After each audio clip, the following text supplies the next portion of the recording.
Right, so Lucky Day, or should I say Love and Monsters 2. As always, my thoughts are coming, but first, synopsis. We open with fireworks as the TARDIS materialises in 2007. Belinda and the Doctor come out of it and Doc finds 50p on the floor. They then meet a young boy called Conrad, and Ncuti gives Conrad the 50p and he runs off to show his mum. But his mum hates 50p, so bashes him round the head. We now cut to Conrad 18 years later talking about the time he saw the police box on his podcast. And surprise, Ruby's a special guest. Conrad is talking on his podcast and says that he saw a blue box a second time last year. We flash back and he gets splooged on by an auton, then creepily spies on the Doctor and Ruby, where Ruby gets an antidote for the alien goop. He then takes a photo of Ruby entering the TARDIS and then posts her online like some missing person. So she's pretty much forced to come on the podcast. Conrad admits to her that he thinks Unit is fake, and him and Ruby go for a romantic quickie. Coffee.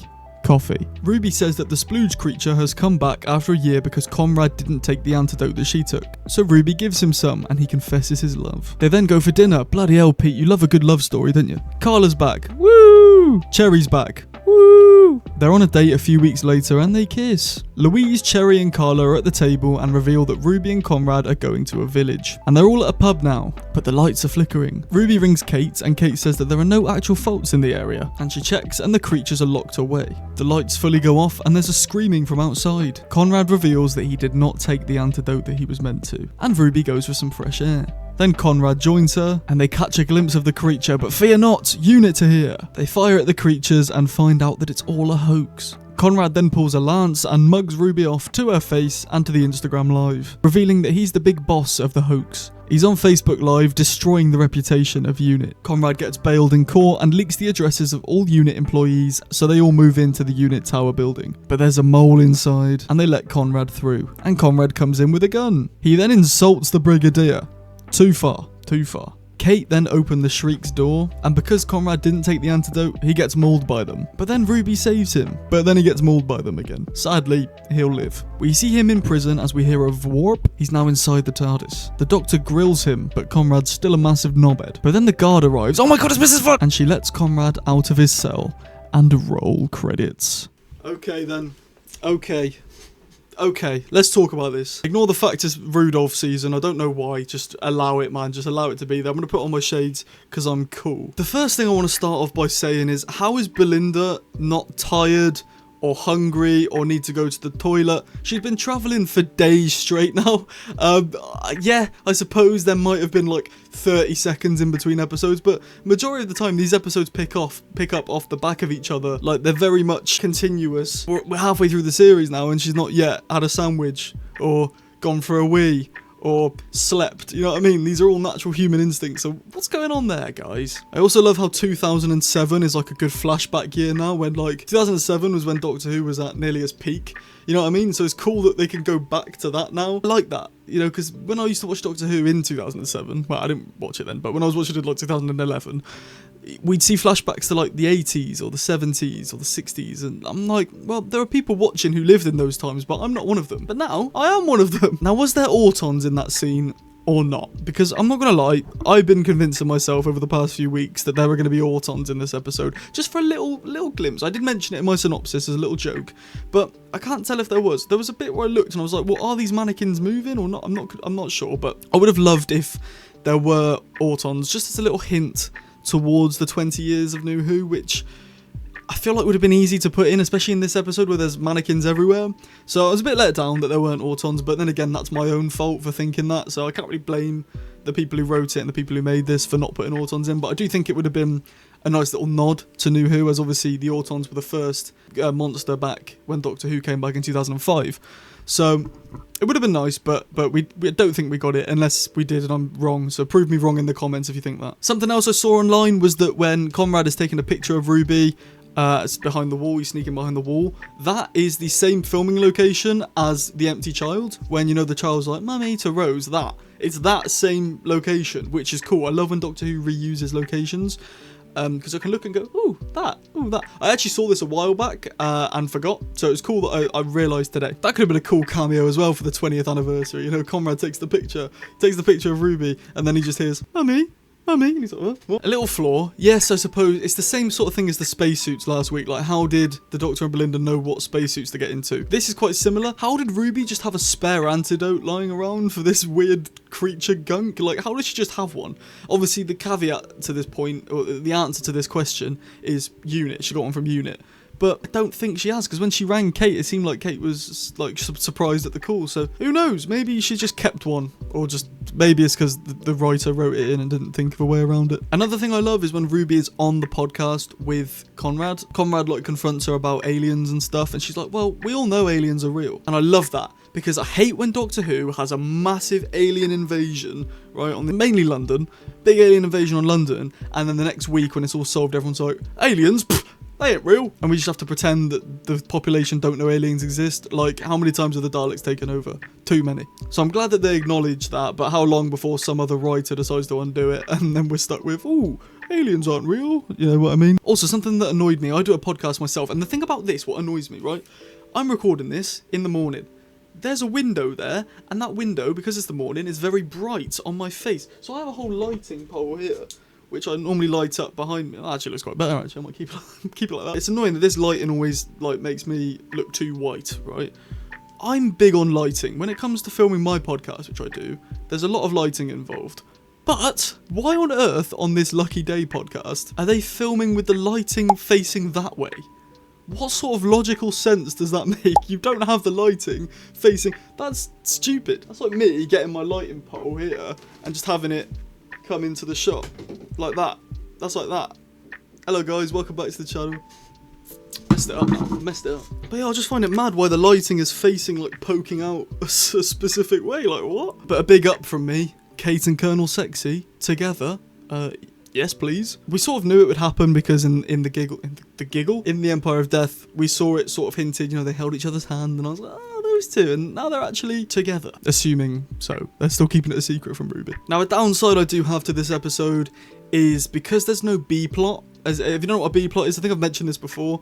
You have an A plot, which for this episode is Unit's a hoax, aliens aren't real, and then you have a B plot, which could be the Doctor and Belinda doing something, trying to get back to Earth, but they can't for some reason. There's no B plot in this episode. It's very much 73 yards, straight on, story continuing.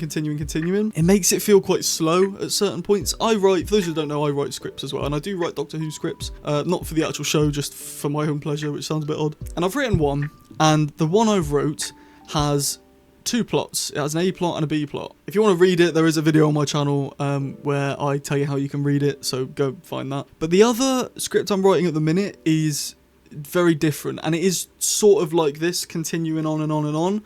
And I finished the first draft, and I went, this feels like it's too slow to you know what I mean? Like, it felt like it was dragging a bit. Like, I'll get onto it in a minute, but the whole alien fight scene at the end, it just dragged. So I've gone back and I've done a second draft, and I've added in different bits to sort of add to the storyline, but they're at different rooms, different scenes, even if they all contribute to the same story. I'd have loved more Unit.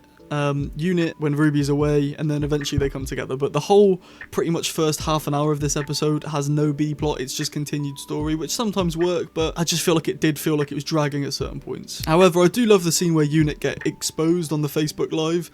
I love how sad it is for Ruby. It makes you really feel connected to her, because you can, I mean, we already feel connected to Ruby from last series, but you look at her, she's really upset about all this stuff going on, and you can only help but feel for her, and I do like the way that made us connect with her. I think that was very, very good. Trinity Wells is back. I tell you what, the smile that I got and the shout that I let out when I saw Trinity Wells on my screen again. Yes, yes, yes. And if you're a little punk out there and you don't know Trinity Wells, she was the big news anchor in America on, was it Fox News or CNN News? There was some sort of news thing back in the 2000s era.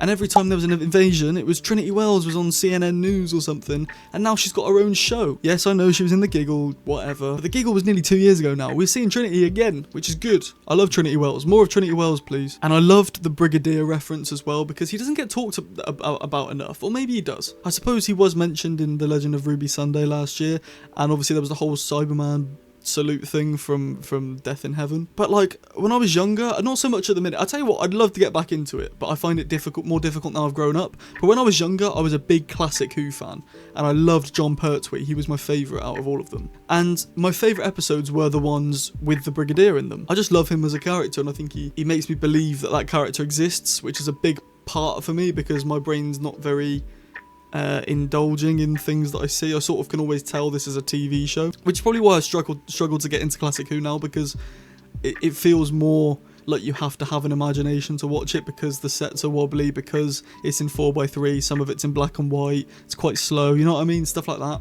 But I'd love to get back into it. I might start watching the Pertwee era all over again. Now, I like the clever payoff of, obviously, the fact he didn't take the antidote is the reason why he died, but don't you think it did go on for too long? I know I've dug into this already, so I won't go too deep into it, but it just felt like it was dragging. There was a lot of, guys, stop it, and then there's a monster going, meh, but it's that for like 5 minutes, and I'm like, guys, come on, we could cut this down, cut it down.